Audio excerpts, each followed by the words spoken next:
And then if you fast forward to 2026, as you say, Kirkland Ellis with $1 billion turnover in London, I mean, that is an incredible thing to say, isn't it? And it's unbelievable. Is it fair to say the magic circle isn't magic anymore? I think it is a challenge. That Super League is developing. It's not clear at the moment exactly who's in it and not. Magic circle clinging on there by their fingertips, I think. Will they keep a position in that, or will it be purely US dominated?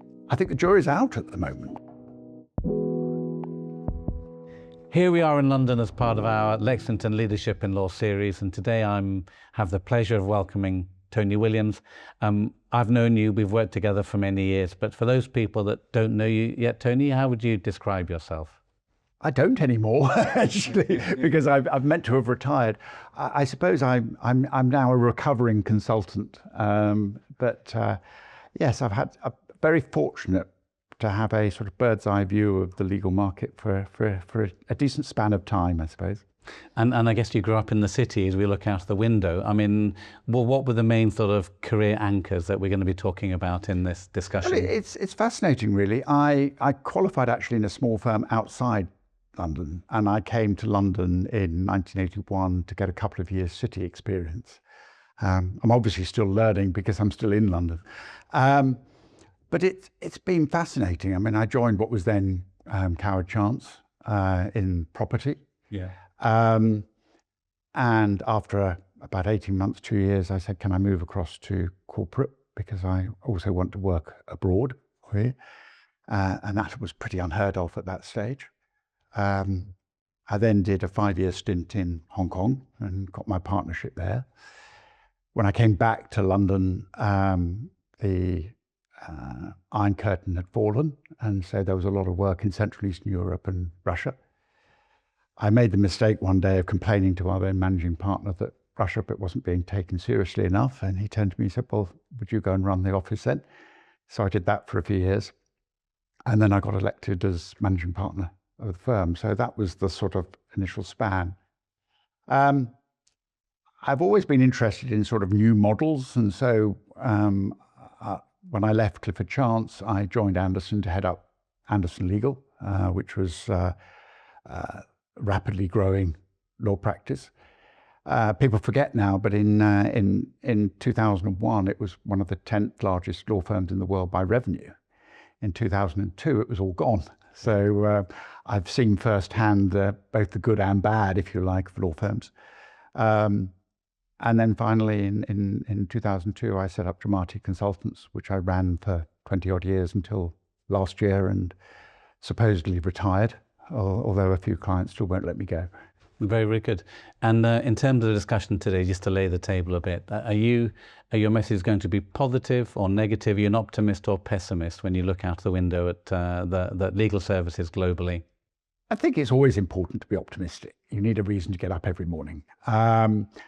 And no, I'm optimistic. There has been some massive change, and inevitably some changes for the good and some less good. But I think at my stage in my career, I can't be the old dinosaur to say, well, in my day, it was so much better, or so much this, or so much that. It was different. And we'll talk about it in a minute. But I mean, yes, it has changed, and it will continue to change. I mean, I've been fortunate to have my career in a period of massive change across the UK, across the world economy, the role of lawyers, the role of the City of London. And that has been tremendously enjoyable to be part of that. So, yeah, but generally very, very positive, I think. So, I mean, it'd be interesting. I mean, I was young in London in the 1980s, but if you paint a picture of what it was like, tell us a little bit about the London legal market then, and then the American piece and the sort of globalization that you experienced in legal service. I mean, early 80s, the market was relatively small. I mean, law firms were small. You know, they'd only, it had only been a little while before that the limit on 20 partners in a partnership had been abolished. So how big was Clifford Chance when you joined? I think it was probably then 40 partners. 40 partners, so you could still sit around the table together and discuss things. That may, I'm not, you know, we actually had letterhead, and you had all the partners' names on the letterhead, and you sort of moved up each year, if you like. But no, very traditional, male-dominated, yes, but very traditional. It was starting to, the market was starting to grow. London was a major centre, but you forget until, what was it, 1980, we'd had exchange control. We'd had, 85% income tax top rate, 98% for unearned income. Yeah. So it was the early 80s, the sort of Thatcher period, that brought about a massive amount of change in the economy and in the UK generally, and moved, and London was very well positioned to benefit from that, and grew as a financial centre and a business centre very well. Firms started some international expansion and continued that, continued investing in that. English law was preeminent for cross-border matters and disputes and whatever. So, but firms were very small. It was, I remember in my old firm, back in the 70s as a trainee, the excitement of a telex machine being delivered. Yeah. You look at a student and they say, what was a telex? What was a telex machine? I remember telex very well. You had later you had the fax machines where if you left your fax lying around, the print disappeared. Yes, yeah. So the speed, of course, of how things happen has changed dramatically. I mean, everything was done by post. What was the motivation of the UK firms to go globally? The magic circle. I think they saw opportunities. They saw great connections. They saw trade and business. I mean, you've got to bear in mind places like Hong Kong was still a colony of the UK. There were very strong connections with the Middle East. We'd been a member of the European community for some time, so developing those connections. But that being said, it was still quite relatively small and tentative, because there were restrictions around Europe and around the world on what foreign lawyers could do and where they could go and operate. So Hong Kong was one of the few places where you could have unrestricted operation. People opened somewhere like Brussels for competition law and various things like that. People had Paris offices, whatever. But it wasn't really until the 90s that international expansion really took off. And that was really, following the clients around. You had a client base, and bear in mind, in London we had big bang in the late 80s when the Americans, investment banks and whatever came in and changed the very cozy world of what was then called merchant banking, now investment banking, and started to liven things up a bit. And we were very fortunate also for a long period of time. The American firms, and particularly the New York firms, weren't interested in anything. Well, the New York firms weren't interested in anything other than New York. They hadn't, by that stage, even moved to California or DC. So tell us about the American part of the story. So when did you start to see the American firms? When did they start to show an interest in London? And we saw that American wave of law firms. American firms had been in London for some time, but normally in the form of sort of not practicing English law, in the form of sort of rep offices and facilitating deals, partly because of the time difference and communication issues. It wasn't really until early 90s that they seriously started to add, and with a few exceptions, people like Morris Allen and Mike Francis, whatever, really good quality people that were hired. They were the exceptions, I think, because they found it really hard to pull people out of the traditional firms, and really struggled for quite a time to get traction and to make it profitable and everything else. That, but to be fair to them, they persevered. Yeah. That continued into the noughties. But I think, and with greater success as they went on, but still relatively small, the massive change was the financial crisis. Yeah. And the period post that, when so many of the traditional financial institutions and banks and whatever were still licking their wounds from that, still had government stakes, still had greater regulation, and that was a golden period for private equity, alternative finance, different types of family offices, all sorts of things coming together, and historically massively low interest rates and loose money. You could borrow for anything. And I think, if you told me in 2010 that interest rates will remain at this level for the next decade and the next move will be down, I would have quietly patted you on the head and told you to go and lie down. But, that's what happened because it continued at that rate until COVID, and then the banks pumped even more money in and reduced interest rates even further. Of course, they've come up since. But that period was a golden decade or so for the alternative providers, and the firms, all credit to them, the firms such as Kirkland and Latham in particular, took advantage of that. They ploughed that money, the money they were making, back into developments, and they were able to start picking off very, very good and very, very strong partners from firms, and have grown very significantly.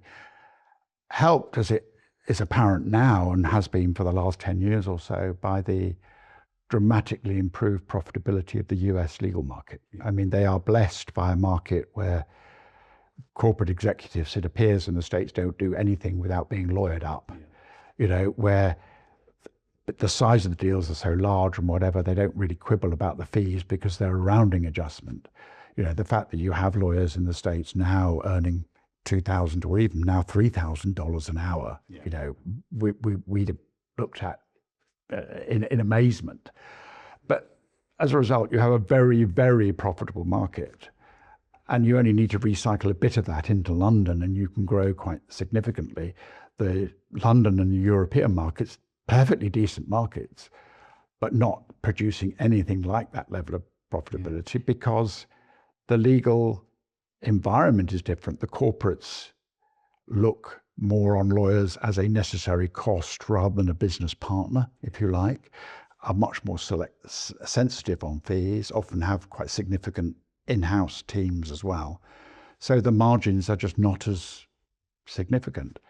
And so you've seen, you've had a decade of, it went from in the early 90s, us being almost grateful for some of the US firms, because in some cases they hired people we were having problems with, to, being almost your worst nightmare now. And, as we were saying earlier, the fact that last year Latham's London office was a $1 billion operation just makes you realize how significantly they've grown. Did the Magic Circle miss out? Did they in some way, is there something they should have done? Did this take them by surprise? I don't think it took them by surprise. I think obviously the fallout from the financial crisis, whatever, probably accelerated a trend they were starting to see, but it really did put it on steroids, I think.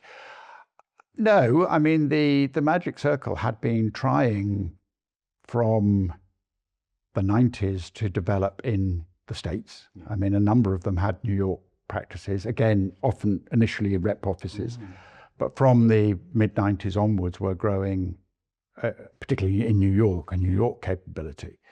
But the New York market at that stage was quite insular. So when you talk to partners about, partners, and I did, I went around New York firms many, many times in the late 90s. I mean, you were looking for merger partners, presumably, throughout that period. Oh, yes. And, you talked to them and it was as though you were something on the bottom of their shoe. I remember one meeting we had with a firm that had better remain nameless, but normally, I'd go with the senior partner or another partner or whatever, and you'd see two people from the other side. You'd have a very polite cup of coffee. It was quite obvious hell would freeze over before anything would happen. Yes. You'd shake hands and wander off. But we went to this particular firm and there were 6 partners lined up. Anyway, we had the discussion. It was clearly getting nowhere. And we were just about to pack up to leave. But it was obviously all too subtle for this partner down the end of the table. And he said, I want to make one thing clear. He said, the US is the world's largest legal market. Everything that's innovative in legal services comes from the US.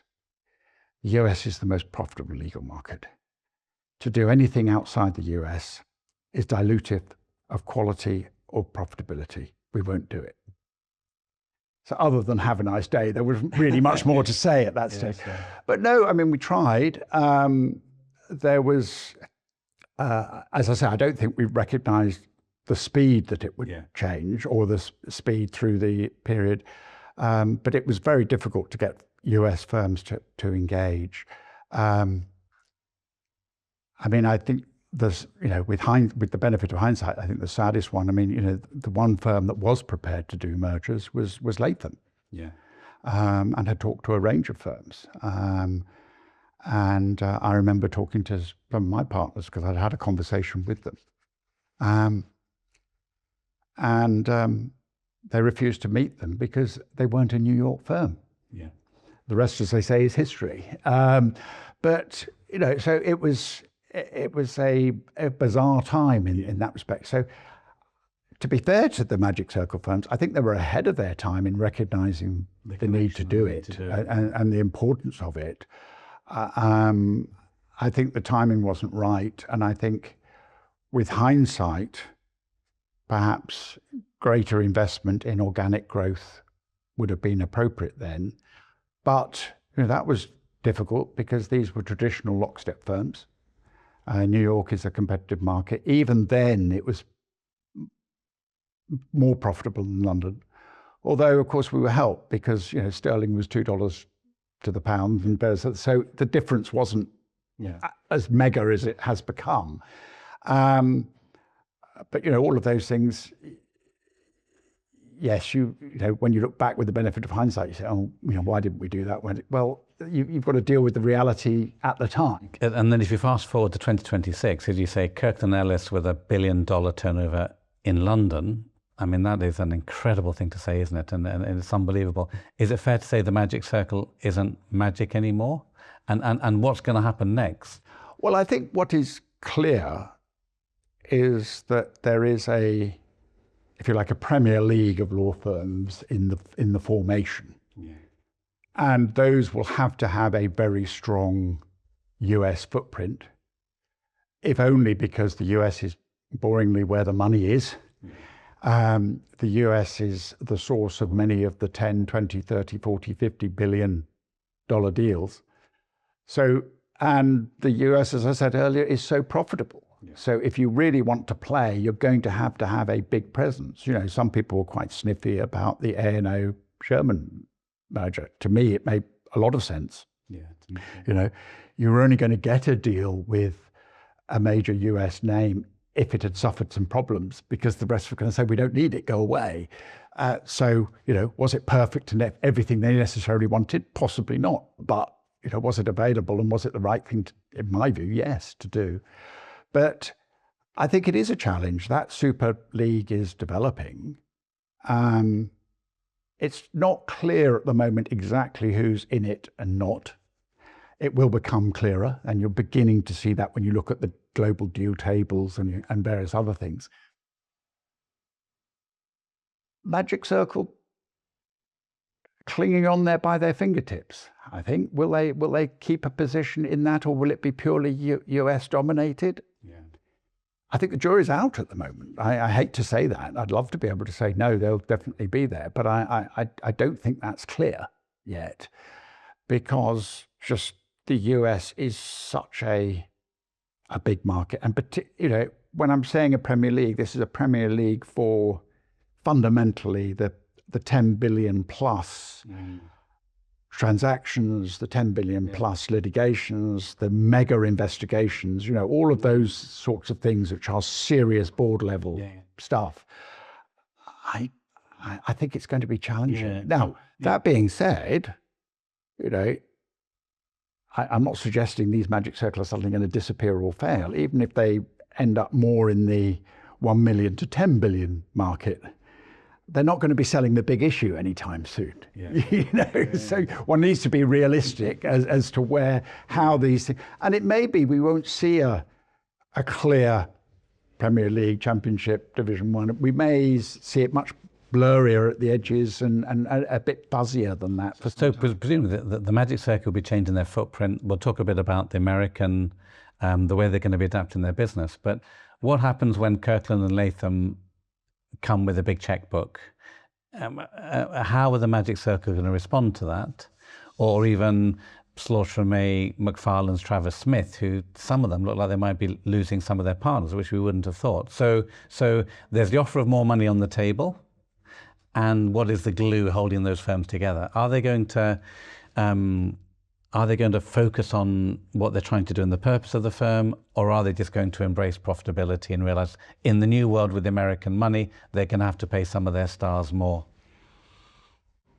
I think it would be naive to say you can't look at profitability. You have to, because you're in a competitive marketplace for talent. If the differences are, rounding adjustments, people don't move. Even if they're quite significant, actually people don't move. When it's a factor of 3 or 4 times, you're testing that too far. I think despite the level of activity in the last few years, we need to get a grip sometimes. The vast majority of partners in London firms stay there for at least 10, 15, even 20 years. So, yes, people do change. And the big change in the last decade is that serious names change. It's acceptable as part of your career as a high flyer to move once or twice as a partner, which it wasn't. It was assumed, 30 years ago, it would have been assumed you had some sort of problem. But I think you look at the firms,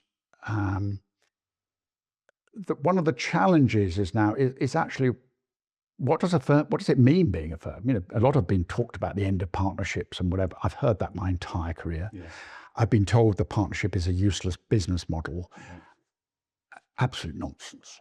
I mean, it's a very effective model. It's proved its ability to adapt. I think the challenge now is, most of my time in partnership, it meant there was a real commitment to each other. There was a commitment to the firm. There was, it may sound very old-fashioned now, but a sense of stewardship. Yeah. You came in with nothing, you left with nothing, but you left the firm in a better shape than you think.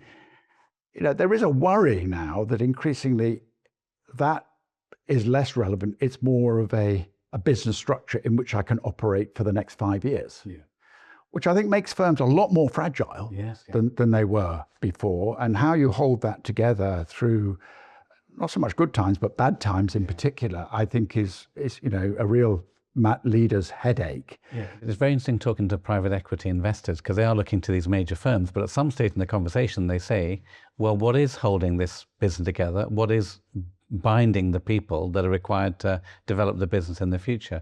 In terms of a Wachtell, so there is a huge pressure on Wachtell at the moment because they have some excellent people. What do you think a firm like Wachtell will do, and what will happen to that model of those elite law firms? Well, it's like, how long, Wachtell is obviously the paragon of that, but you look at the UK examples of Slaughter and McFarlane, really. I've probably been told by people for 25, 30 years that, Slaughter's times are limited. Well, I'd like my time to be limited if I'd done so well. It's ridiculous. They will adapt and they will change and they will continue to change. I think they will be different models. They are very much relationship-focused firms rather than transaction firms. They do the transactions, but they do it as part of a relationship with the client. They build that. They build the succession plans from the very first meeting with the clients. And to be fair, they're damn good people. Yeah. They by and large promote from within with a very, very few exceptions. So they know you well, that you're steeped in the ethos and whatever. And I think it's important to bear in mind, although I have concerns about some partnerships, I was talking to the chair of an American firm just last week, and he said, look, we're not going to be as profitable as the top lot. We have to keep our profitability sensible. Yeah. But actually my partners would much rather have an environment where they like each other, where they talk to each other, where they support each other. We're not, we're not a country club. We're not a lazy place. They're driven people, and they're earning, very, very significant 7-figure incomes. But quite a few of my partners could earn significantly more elsewhere. And so I think when we look at these, it's the equivalent of the football transfer market. We see all of these things happening. We think there is no loyalty. I think perhaps go down a level of firms.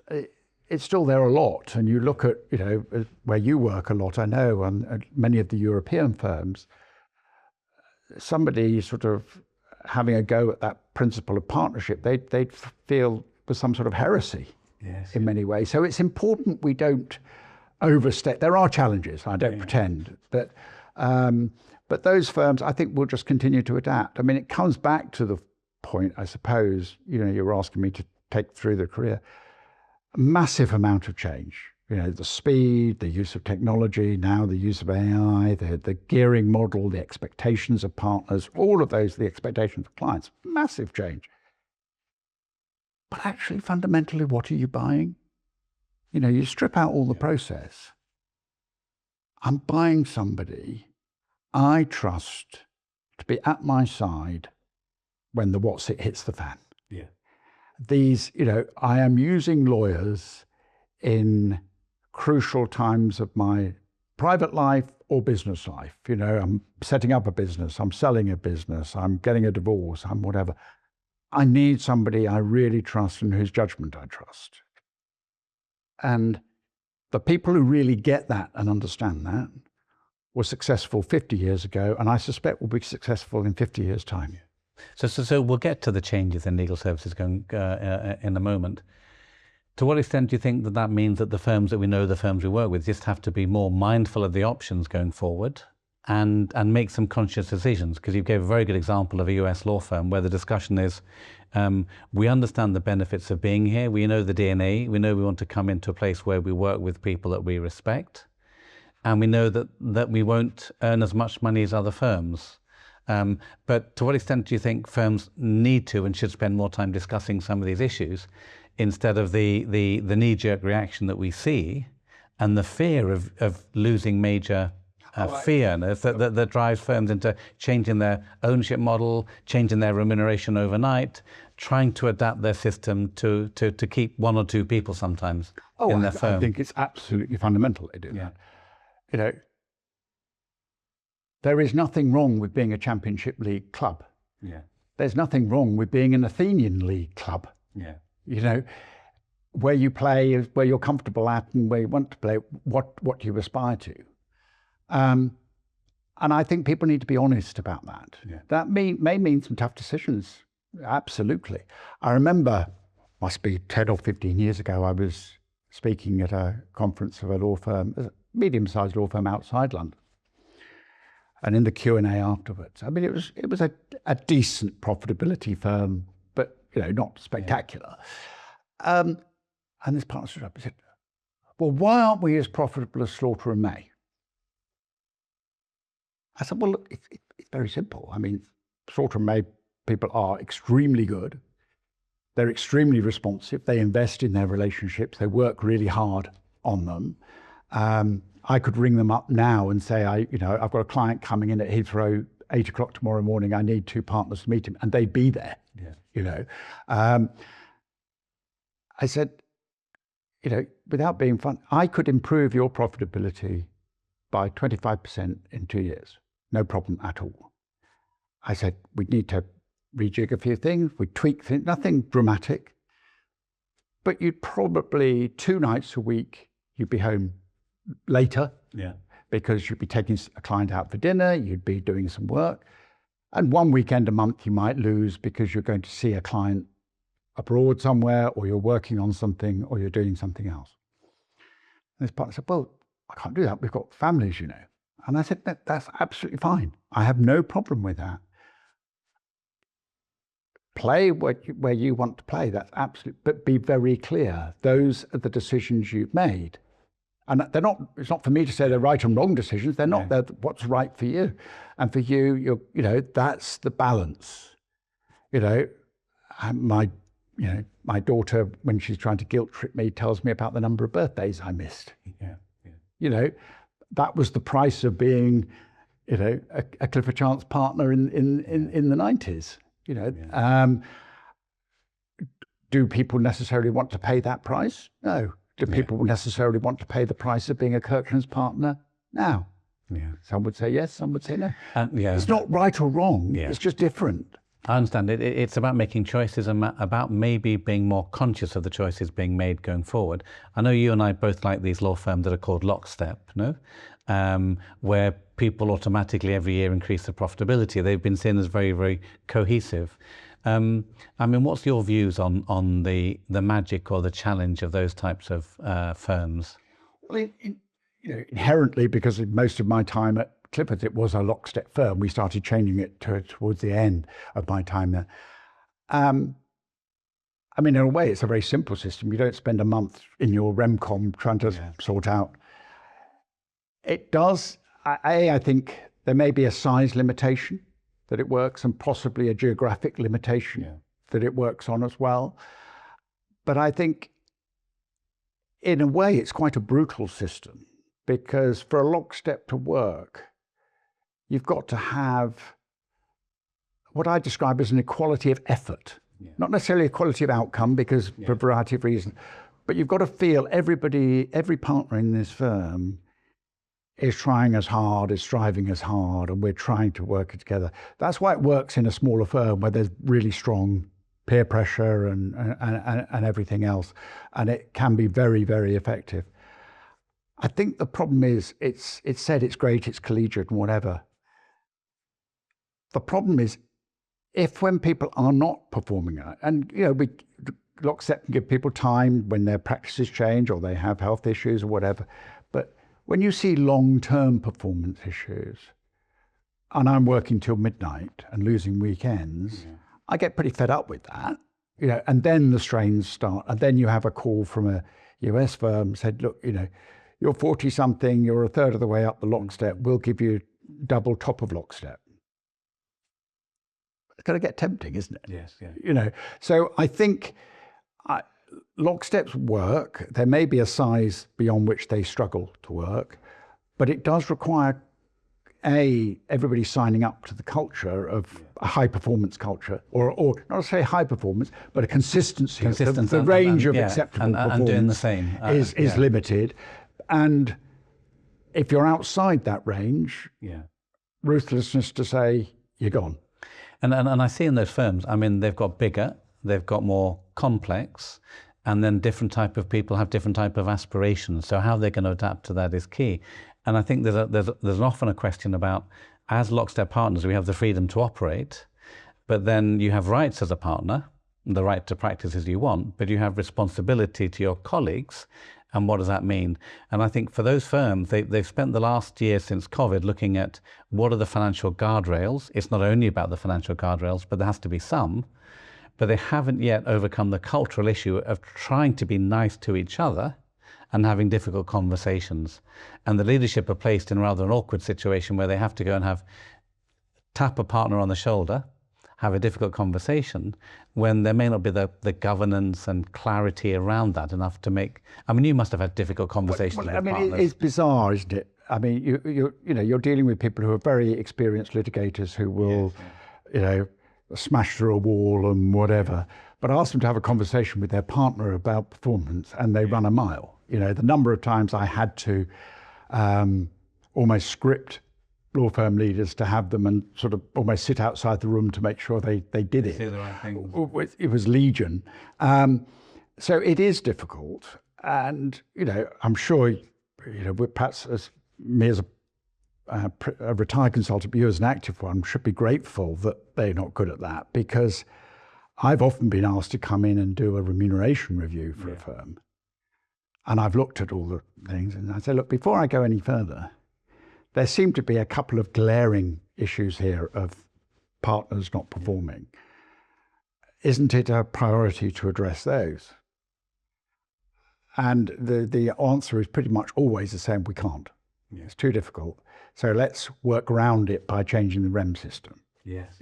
Which at best is only going to be a temporary plaster. Yeah. But so perhaps I should be grateful for that. But I think that is one area where we are changing a bit. I mean, probably, and getting that balance right. You want to be in firms where we're all performing in a broadly, whatever your metrics are, broadly comparably, whatever that means, and not necessarily purely financially, but broadly comparably, making a similar contribution. We don't want to be judged on 3 months, 6 months, even a year's performance, because, but over time, am I making that? Am I doing that? But brutally, when people are outside that, you have got to address it. And either, if you're in a pure lockstep, the only addressing you've got is you're out of lockstep or out of the firm. Yeah. That's it.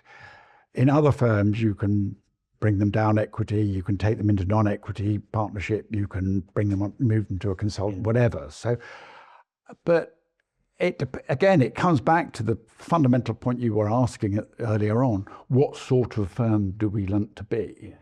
And one of my problems I have was say, well, we're great and we're collegiate and we're this and we're that, and I say that's lovely. Yeah. All I can tell you is these pressures are brewing. Yeah. If you don't address them, the market will address them for you, because a couple of your really good people will go, or your younger associates will look at it and say, my future's not here, and they'll go, and you're left with a less good gene pool, if you like, to recruit from. And when you see that spiral, firms can get quite unpleasant places by trying to be nice. Yeah, so it's taken me the last 30 years to understand when I go into a firm and they say they're collegial, the reason why they're collegial is they don't have accountability and hold their colleagues accountable for doing what they say they will do. So we enjoy going into work together. We enjoy being together, but there's no consequence of someone of not doing what they say they will do. That was manageable in the past when there was virtually no lateral market. Yeah, you just sucked it up. And you could almost say every year was growth in turnover, every year was growth in profitability. Yeah, because when you look at 80s, 90s and noughties, I mean, it's very interesting. We hear private equity and others say, partnerships are busted model, law firms are stuck in. And I was just telling to somebody a couple of weeks ago, I said, if you looked at the performance of the UK, ignore the US for the moment, they're a separate thing, but you look at the performance of the top 50 or 100 UK firms over the last 2 decades, the way they've improved their position, the way they've embraced technology, the way they've improved their productivity and their profitability. If the rest of UK PLC performed the same, we wouldn't have a productivity crisis. If the NHS performed the same, we wouldn't have any waiting lists. Yes, yeah. It's rather than knocking this, it's an anachronistic model I fully accept. Yeah. But has it delivered pretty well across the market? Yes, it has. So we'll talk about change, because there must be the billable hour model, the leverage model. It's a pressure cooker, but it's a very profitable pressure cooker. So we'll come to that and how that model is going to change. If you're at Washtail at the moment, what's the answer for Washtail when the major firms come for your top next generation partners and are offering them significantly more? What do you do? Well, the good thing, at my age, I'd have another 15 years as a partner to go at Washtail. But, to some extent, some of the major US firms have been making it almost a virility contest to get partners out of Washtail and Cravath and others to show, aren't we doing well and aren't we attractive? And the traditional lockstep is a challenge for people at the early stages of the lockstep. Yeah. It'll be interesting to watch over the number of years. Are there enough people in firms like that who've drunk the Kool-Aid who say, look, I know I could get it quicker. Yeah. But I know this environment. I know I can see my career out in this environment. If I take the money somewhere else, will I be out in 2 years? Will they have the support and friendship and bonds and whatever that we have? I don't know the answer to that. But I'm not yet ready to write the obituaries of those sorts of firms. Can I just be controversial? So on the point of collaboration, so we do a survey every 2 or 3 years, the elite firms globally, how they're rewarding their people. And in the last survey, 2023, I was surprised when we looked at the level of collaboration. We expected the lockstep firm to have a higher level of collaboration than what you kill. And when the lockstep firms tell you there isn't collaboration, that was a concern. So in the Eat What You Kill firm, you increase collaboration by paying people to collaborate, and you have a financial metric for it, and well, no surprising, people start sharing work. In the Lockstep firm, and this goes back to the point of transparency, many firms have opened up the reporting about personal performance in Lockstep, and that clearly makes some partners nervous, as if someone's looking over their shoulder. It is a challenging model to be in. So how to balance the fact that you should be sharing as a traditional partnership, but that requirement to perform personally as opposed to the team metrics or the firm metrics can be a huge pressure for people. It's a very difficult one, and lawyers, partly because we're control freaks and partly because inherently insecure as well, the tendency to hold it to yourself is quite high. The brutal fact is, if you want to be successful, and depending on the type of firm you're in, but if you're in a significant firm, you are going to be so much more financially profitable for the firm if you're collaborating and working with others.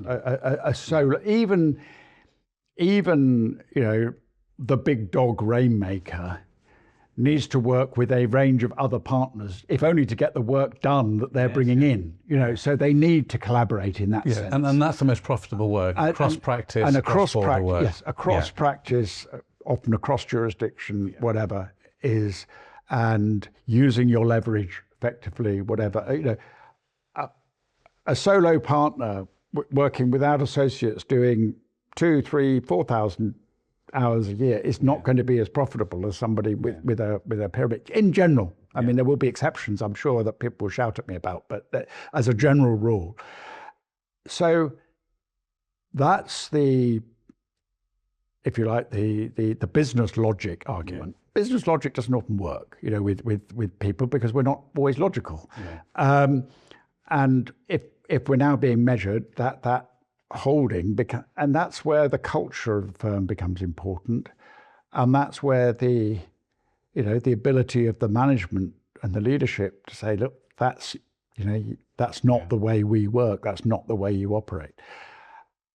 The whole issue of culture and whatever has been particularly difficult, not with the really badly performing partners, because you know what you need to do. Whether you're going to do it's another matter, but you know what needs to be done. The problem has always been the big dog partners who don't treat their colleagues with respect, don't sort of encourage others to develop the client relationships. They hold them tight, this sort of thing. They throw their weight around the office. They demand that their associates get partnership, even though they shouldn't. I mean, we've seen it time and time again. And and the answer I always get from the chairman or managing partner is, well, they bring in X million a year and whatever. And I'm a realist. Sometimes you just have to eat up elements of that. But again, it comes back to what sort of firm you want to be. I've seen firms where they're, a collection of big dogs. They all pretty much hate each other, but they know that in that organization, they may make between them more money than they would anywhere else, so they tolerate it, even though they hate the environment. But depending on what sort of firm you are, there are circumstances where you may have to say, terribly sorry, you're not staying here anymore. And I never forget one firm. I was talking to a senior partner, and over a couple of years, I think it was, persuading him that this person was just so dysfunctional, they really needed to go, and virtually scripted him for the thing. And for the conversation. He finally got his board on board, his executive team, had the conversation, and just chop. And it was actually quite brutal in the end. And I saw him a few weeks afterwards, and I said, how'd it go? He said, I have a bone to pick with you. I said, what have I done wrong? He said, well, why didn't you make me do it years ago? Okay. I said, well, I have been trying to get you to have the conversation for all that time. He said, I can honestly say it was like taking a cork out of a champagne bottle. He said the energy that produced, the junior partners and senior associates around him clearly hated him, because he lorded over, I've given, I got you your partnership, you'll do this, and whatever. It was absolutely vile to all of them. What's very interesting, the senior partner had a range of discussions with some of the clients that supposedly this chap was going to take with him. Yeah. And one of them said, "Oh, thank God, because if that hadn't happened, you'd have lost us as a client." And he said, we didn't lose a single client. The energy and enthusiasm in that practice changed almost overnight. Yes, yeah. So why didn't we do it years ago? I've got a similar story. So I used to do workshops with Stephen Denyer. We both knew very well at Allen Overy 15 years ago. And on the question of culture, people would always ask him, how do you define culture and how do you enforce culture? And he said, one very simple trick. Find a partner who is outside the culture, who isn't following the culture, and very publicly fire them. And there was silence amongst the group. He said, because at that moment, you understand clearly what is acceptable and what isn't acceptable. So there's no ambiguity about it going forward. Well, and that's a really good point, because so many firms have this guff on their website. Yeah, the values of the firm. I suspect half of the American firms have taken it down now post-Trump. But anyway, of inclusivity, the values, sharing, collaboration, all this stuff. And then the gorilla is given the maximum pay and everything else. And I said, well, look, your team aren't stupid. They've seen this. They know, in fact, you're either delusional by setting these out, or you're hypocrites. Neither of which are good traits to demonstrate. But I think you're absolutely right. Again, come back to what sort of firm you want to be. Yes. What's the barrier? We don't want all to be clones. How broad a church do we want to be? What sort of behaviours, what sort of performance are we prepared to accept? I think there's a worry amongst leadership of asking the questions, because they think that the partners don't agree. And when we go and interview the partners, the alignment is often quite clear. I mean, for me, it's the three things. One is their clarity of direction, what we're trying to achieve. Secondly, we aligned as partners. And thirdly, we committed. And it seems that the more you can have around any of those three, with a sort of empowered leadership to go away and do it, this delegated leadership can be an issue. But if the leadership is empowered to do that and has the rights to do that, I think... I think you've hit a very good point. Often the leadership are frightened to ask, because they're not sure what the answer will be, and more importantly, what the consequences of the answers will be. i.e. they'll have to make some tough decisions. But I think, I think actually there is normally quite a high level. I mean, it will be in a band, but it's normally within a relatively, there'll be a few outliers, and you have to decide as a firm, can we live with the outliers, or is the outlier so disruptive to our culture and whatever that we can't? And provided you make a conscious decision about that, I don't really mind what the answer is, provided you've actually thought it through. Because you start asking the partners, what brought you into the firm, what's important to you, and what keeps you at the firm beyond a financial reward? What is that? And if you can define that, that's really important. Well, I think it's so important now that, when you look at, as we were talking earlier, that glue issue, I mean, in my era, when you became a partner, there was an expectation you would stay with your firm for your career. People might move once. If they moved more than twice or more, they were, probably a drunk or whatever. So, and that's 30 odd years ago, but that was the attitude.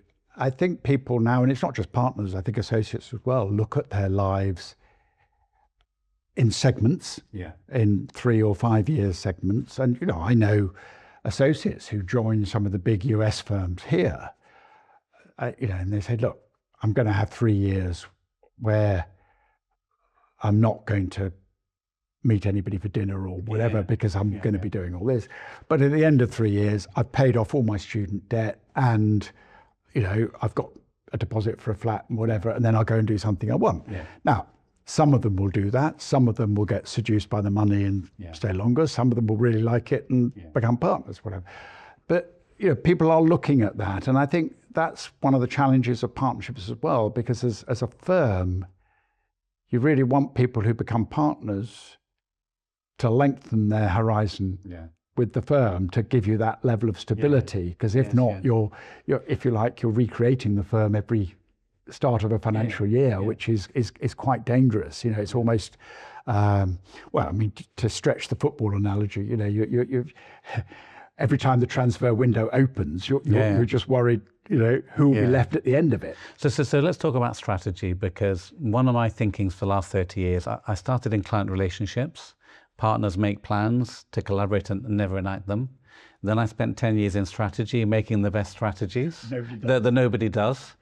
And now I'm sort of thinking, well, in lieu of a clear group of aspiration amongst partners, how are you going to financially reward people is your strategy. So maybe strategy fails because it doesn't, so to what extent do you need a strategy when your ownership model and your financial reward is defining what matters and what partners should be doing?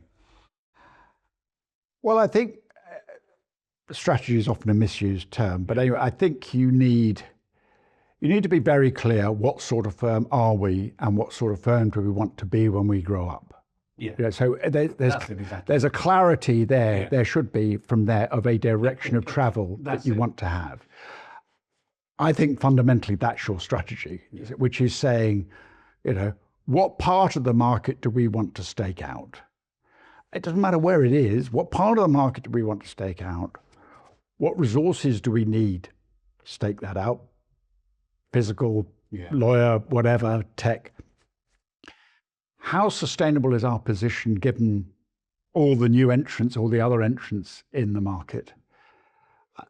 And how small can we be and achieve that? Because I'm not necessarily of the view that size of itself. And what's your view on law firms have to grow because they have to offer a path for the younger lawyers? Is growth built into the model or not? I think yes, but I think you've got to be careful on that. I think we have stretched the model anyway. People are getting partnership later. They're getting non-equity partnership for a number of years and possibly permanently. So there are a number of hurdles that have been imposed that didn't exist. You've got to ensure that people, if you're wanting people to stay longer, they've got to feel I belong there. I'm being fairly treated. I'm developing. I'm learning. I'm enjoying it. Whatever floats your particular boat at that stage of your career. And I just think we've got to be honest. There will be an element of growth, but I just think it doesn't need to be as significant. Particularly now, you now by and large, a lot of firms have gone through quite a major transition over the last 5 years or so as the baby boomer generation in the UK, less so in the US, where they go on forever, but have retired, and that's been quite a mega change, because when you think those partners had often had leadership roles in practice groups and offices, wherever, for 20, 30 years. So, but firms manage that. So I don't think we should be frightened of the throughput. But I think, yes, but growth, you've got to be clear, what are you trying to achieve? And is it profitable growth, or is there some scale we need to be just to be a player? If we're at the retail end, do we need a brand that's credible enough for us? Do we need, what do we need to get onto a bank's mortgage panel or whatever? There are a range of various triggers at various stages of the market. But I just think you need to be very careful of the drumbeat. I mean, I come from a big firm background, but you need to be very careful of the drumbeat of you must be getting bigger. So let's change gear a little bit. So far, we've had an interesting discussion about this model of the partnership model that we like very much. It seems to be very healthy, despite predictions that law firms wouldn't grow and wouldn't be successful. They've done very, very well. What do you think happens next in terms of legal services? I mean, when you look at where we are today and the change you're seeing, what do you think is happening at the moment, and what do you think what do you think will be happening to law firms going forward? I think we're at a fascinating stage. I mean, as I said earlier, I was in Anderson Legal before ABSs were permitted. So it was a law firm within the Anderson environment with all the complexities that entailed. So inherently, I've been very interested in those changes, the Legal Services Act and everything else. And I must say, now that this has been, we've had ABSs for what, 15, 16 years or whatever, I must say somewhat disappointed in many ways. It hasn't produced the level of change I expected. I think a lot of people looked at legal services as an area to get into and decided, lawyers are too dysfunctional and balmy and whatever to wish to do it, and decided to do other things. We've had some spectacular failures, both of firms going bust and also some massive frauds. We're now up to a stage where I think with things have happened over the last few years, I think compensation fund claims, I think over $100 million over the rest of the profession has had to swallow. I think we've, clearly had a regulator who was asleep on watch with these changes. So I don't think you can claim, and anybody, and I was an advocate for change, I don't think you can say that it's been an unmitigated success. I wouldn't say an unmitigated failure either, but I think you do need to look at what's achieved.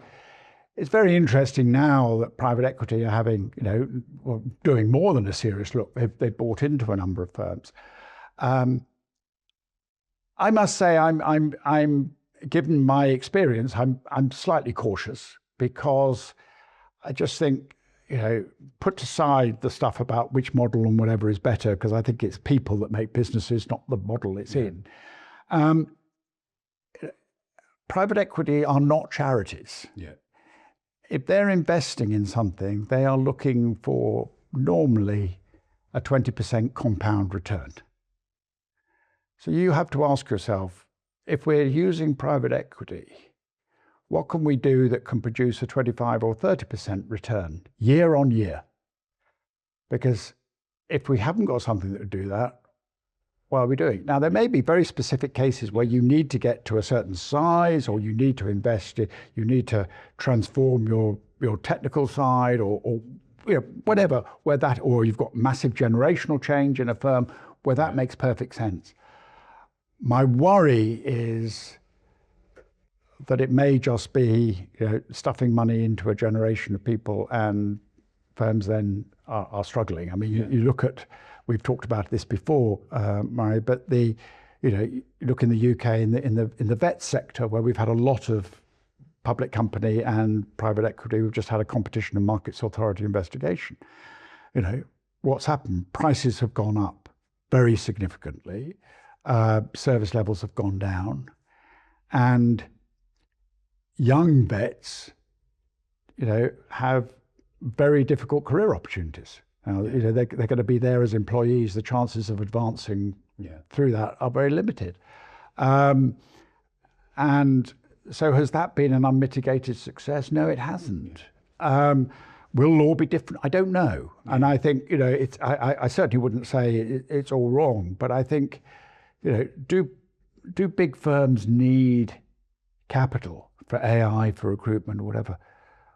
Well, Kirkland got to a $10 billion business without external capital. Investing in AI, yes, it takes money, but it doesn't take billions. The banks are pretty happy to lend at, 0.5%, 1% over base. So it's, I think you just, as I say, firms have got to a size without it. There are issues of, who does the firm belong to? What's the value? I mean, as you'll appreciate, we've talked about it before, the classic partnership model is really a tenancy model.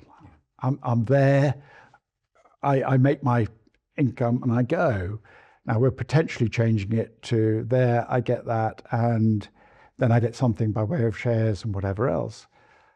But I think you have to acknowledge that must be, if somebody else is taking a stake out, that must come at the cost of the opportunities for future generations. And that, I think, the challenge I find is, if there are a range of models around in the market, if I'm a high flyer and I get this deal from one firm, when the handcuffs come off in 3 years' time, what's to stop me moving somewhere else? So I don't think it's quite an obvious slam dunk. I think there are reasons why firms might do it. And I think there are certain private equity houses who are much more sensitive to people businesses than others. But, you know, the relatively, when you go back to private equity back in the 80s and 90s, it was very much transforming old businesses that had lost their way and, you know, reinvigorating and consolidating and whatever. You know, more recently, there's been a perception that it's not about that. It's just about leveraging and plugging. You know, I'm not sure that is the right model. And it could be there's a new model required, or a change to the partnership model required I think it's important we don't just, you know, I have greatest respect for people saying private equity can answer a number of things, and it may well be right. I don't think just saying the partnership model is entirely wrong is necessarily right either, because there are challenges with the partnership model. I'd be the first to admit it. But it's difficult to look at that model in the US and the UK and indeed in Europe over the last 3 decades and say it's a busted flush. Yeah.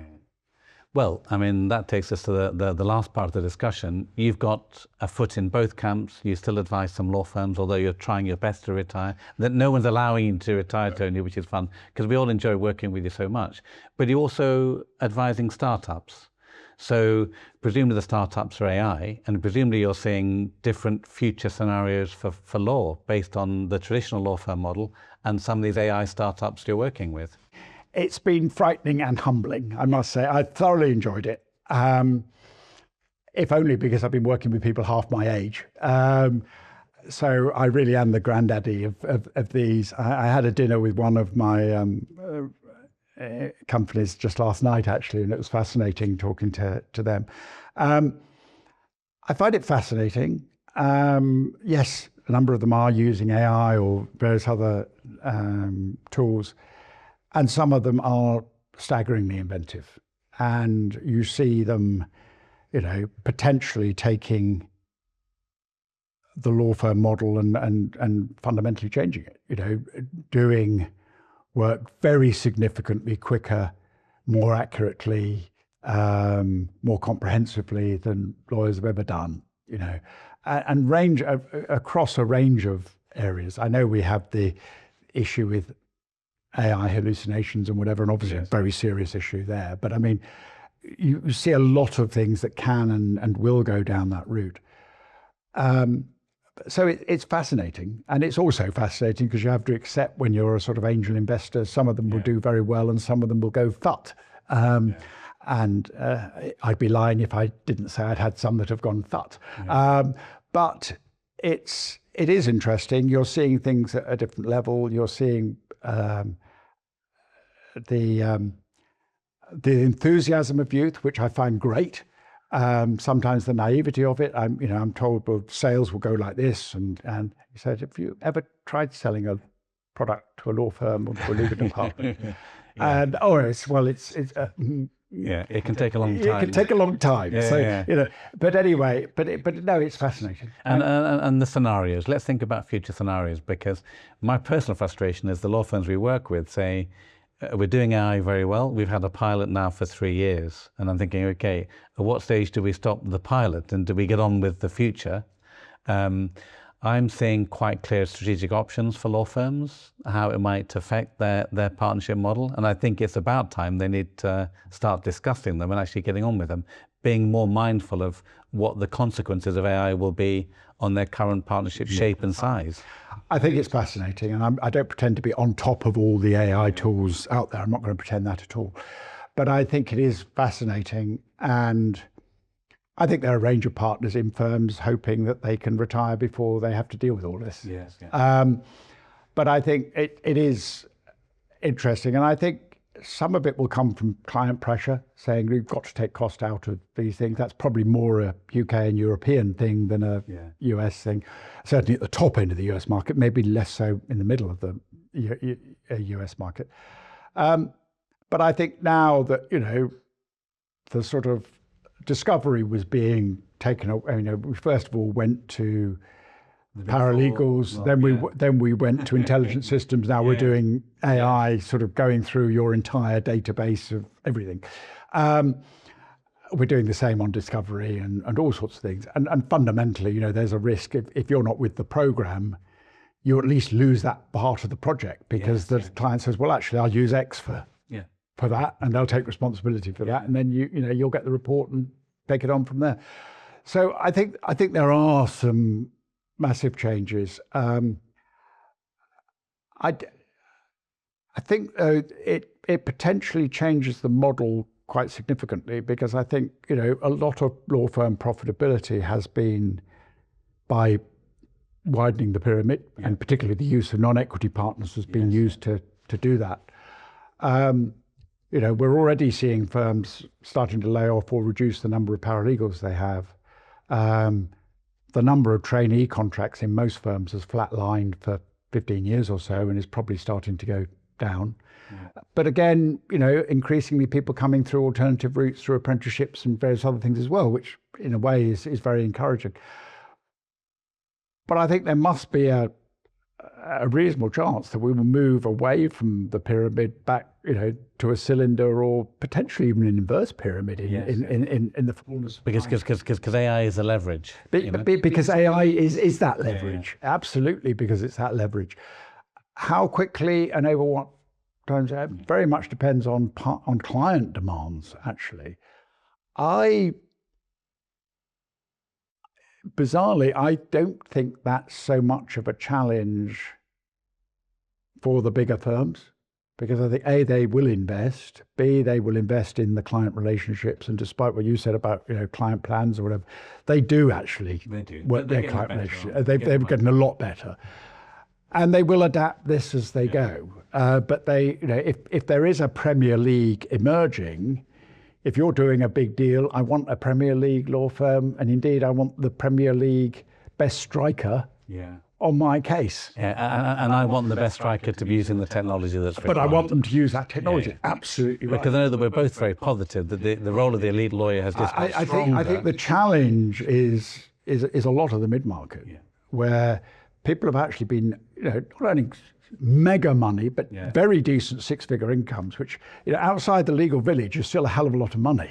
Many of these are still in the top 1% of earners in the country, and how well they will adapt, and how much consolidation there will be in that space, I just don't know yet. But I think it's too early to tell.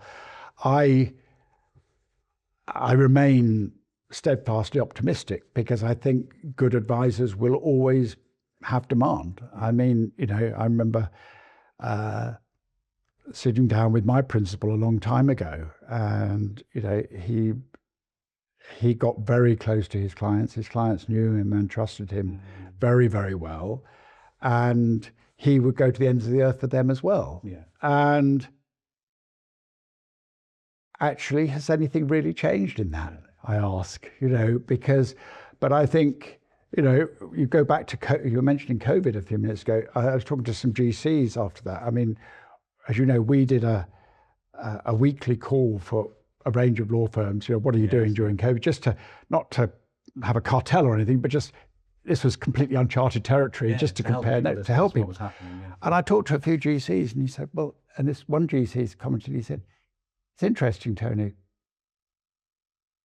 Some of my relationship firms I didn't hear of from the beginning of COVID for a year, and others were in contact with me virtually every other week. And they were all working from home and whatever, but it was a mentality of, we're in uncharted territory. I don't know the answers, but I'm happy to chat through with you your various options or help. Because I think we're both very positive about the elite lawyers, and we're even more positive in thinking there'll be a premium on the lawyers that can help the clients navigate. I'm not necessarily sure they're even the elite. I mean, these can be dealing with businesses at 10, 20 million. And I still need a good advisor. So it's not necessarily the elite super earners. It's a mentality of approach of I'm on your side. And bear in mind what people forget. Lawyers, when they're working for people, are normally dealing with people at some of the most stressful times of their lives. Somebody's died, somebody's having a divorce, you're starting up a business, you're selling a business, the business is going bust. These are times when I really rely on somebody, and I still think perhaps I'm a dinosaur. Perhaps I'm going to be proved wrong, and perhaps we're going to speak into our phones, and the phone is going to, a mop will come out to wipe our brow and give us all the answers. Yeah. I think for quite a long time, those skills are still going to be in high demand. You're probably going to have the trusted relationship, and you're probably going to have the brand requirement for some of these deals, aren't you? I mean, the weight of a law firm behind it. But I'm not saying that is. I'm not saying that displaces technology. I think actually the good people will realize they're enhanced by it. Yeah. I mean, if I can give you if I'm allowed to do the medical thing, I talked to you about, I was talking to a medical consultant who'd been working on IBM Watson, and he's a specialist in bowel cancer. And he said, look, it was quite a challenge of getting all the data on and all the scans appropriately flagged up and whatever, because otherwise it's rubbish in, rubbish out. But that was, we set up the sort of methodologies and rules for that. But he said, now I can diagnose people with a greater degree of accuracy and with less invasive tests. Having diagnosed them, I can then come up with a treatment plan that is likely to be optimum for them in terms of least side effects, less chance of cancer recurring, et cetera, et cetera. He said, but I will also challenge it and might not do exactly as it says, because that's my 30 years of experience as well. But he said, do you honestly think, Tony, if you think you've got bowel cancer, you're going to rely on Dr. Google? He said, you're going to come to me, and he was one of the foremost surgeons in the country. You're going to come to me. You're going to expect me to use this. Yes, very much so. But you're going to expect me to be prepared to challenge it as well and to reassure you on certain things and whatever. And I'm not saying we're all going to be surgeons, but the same applies, I think. So I think the big problem is we have a lot of lawyers who don't have those skills, who are what I call the wallpaperer lawyers, who have been earning very, very good money, who I'm afraid will be found out. Yeah. And that will be the challenge. I mean, talking of doctors, here's my concern. We're talking about a heart transplant, putting this technology at the center of the business. And the businesses we advise the partnership model, judging by their current metrics, are not understanding the requirements of the new world. We talk about billable hours, we talk about profit per partner, we talk about leverage. So what I see is the current model isn't understanding or getting on the program in terms of what the future will look like. And I'm looking at a lot of blank faces sometimes when we're having this discussion with very intelligent people. As you say, some of them will be wanting to retire before this happens, and others with 10, 20 years as a partner need to really understand, but the current model isn't able to judge or view the benefits of the future. No, I think that's absolutely right. I mean, I think, if you're reducing from that to that, and I don't know the speed of that and whatever, but if you are reducing that way, how you've lost your leverage. Yes, yeah. So unless you're going to charge lawyers out at $5,000 an hour, whatever, how do you get the return? How do you monetize the use of the AI that you're investing? Is it a plumbing item, or is it an income stream item? Yeah. How do we move our pricing model to fixed price, variable price, menu pricing, whatever it is? Yes, yeah. And in a way, if you look at the last 40 years, the billable hour has been brilliant for lawyers. It's been simple. Yeah. You put it down. Highly leveraged model, you work hard, 2,000 billable hours, it's a machine and it's very profitable. And the metrics are very, very simple. Yeah. I have been talking about the death of the billable hour for probably 25 years. Yes, yeah. I think it's like one of these vampire films. I think the stake through the heart has got to be precise. Yes, yeah. But particularly in the US, the GCs can live with that model by and large. I think it's, we've seen more alternative pricing and whatever in the UK and around Europe, I think, particularly sort of sharing risk and reward on deals not happening or then happening or whatever. But I think we may need a quite fundamental shift in relation to that. I mean, it's interesting. I mean, you mentioned them earlier. Firms like Wachtell have been there decades ago. Yes, yeah.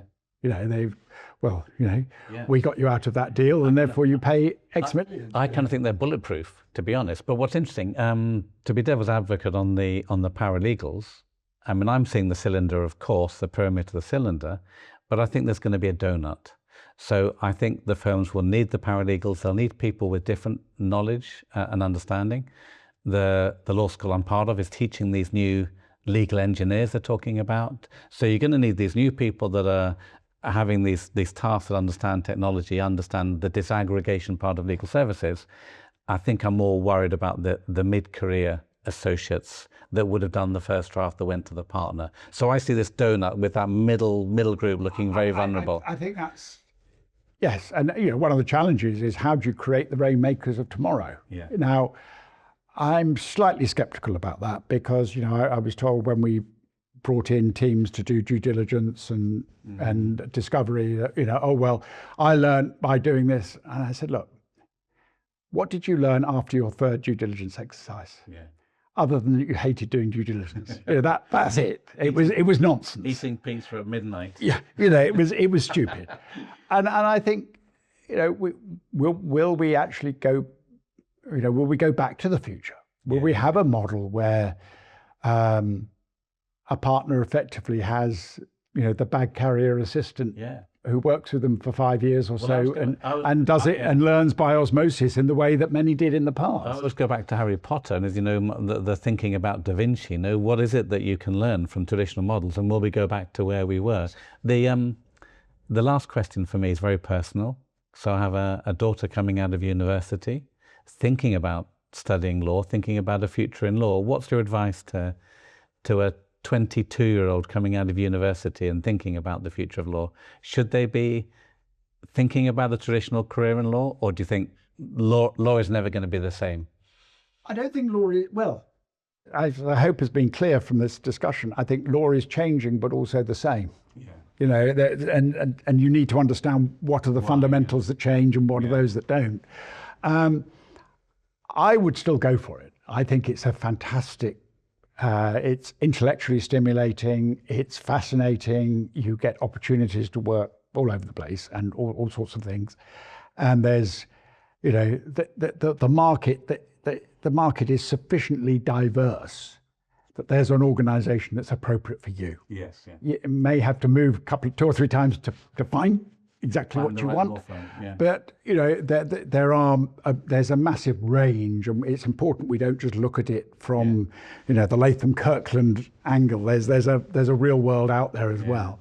But no, I think the message is, though, keep being inquisitive, keep asking why, but keep making sure you enjoy it. And I think that's one of the really important things with generations coming forward is, yes, work hard and everything else, but you've got to ultimately enjoy what you do, enjoy the clients you work with, enjoy the colleagues you work with. Otherwise, it's a pretty dire existence. I know of rather too many people in firms just saying, how much longer can I bear this before I do something I'm going to enjoy? It's the golden handcuffs we see. The people get paid very well, and there's a lot of unhappy people sitting in the City of London doing some of these jobs.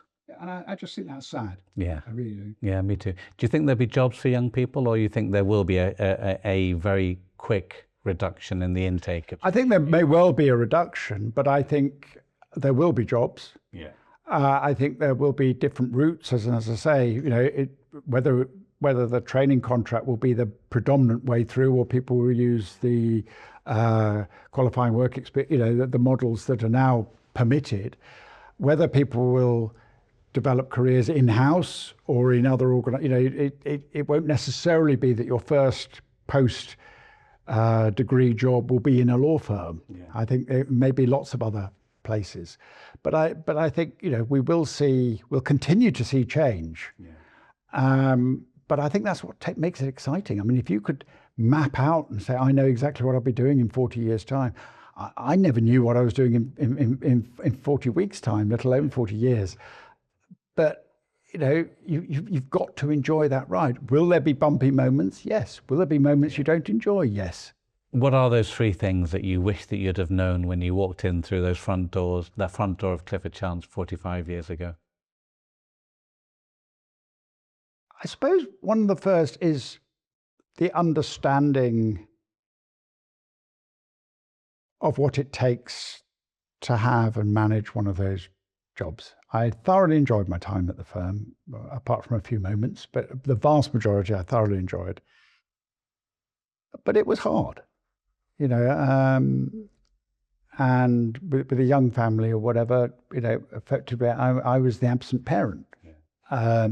So I think that's something that I probably didn't understand enough, if you like, what the deal was there.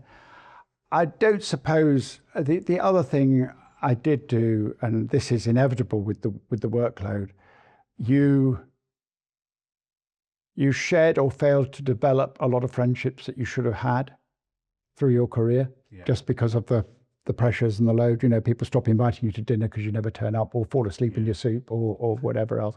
So I think that's an issue that perhaps I should have been more hard-nosed about. It's easier now in the in social media and everything else. You can keep in contact with people a lot better.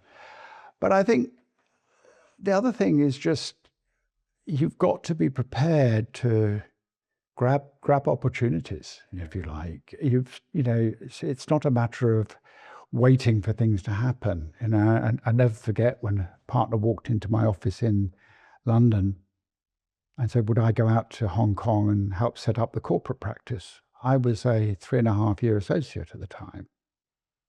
And he turned to me and said, well, because we think it's a place for young chaps. I mean, I'm not going there on that, but and as there were two of us as associates who developed the corporate practice there and a regulatory practice as well.